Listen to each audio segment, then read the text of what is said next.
Сәлем достар, бүгін құймақ жасайтын боламыз. Дәмі тіл үйіретін болады. Сіздер де жасап көрсеңіздер болады.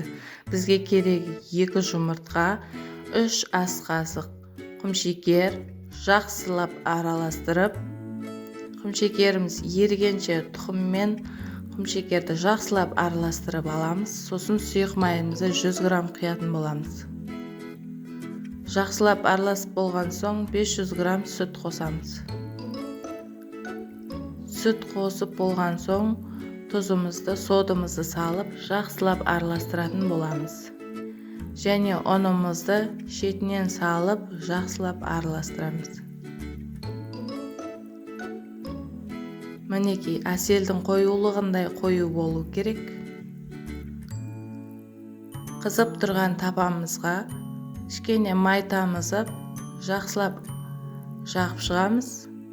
Және құймағымызды пісіретін боламыз.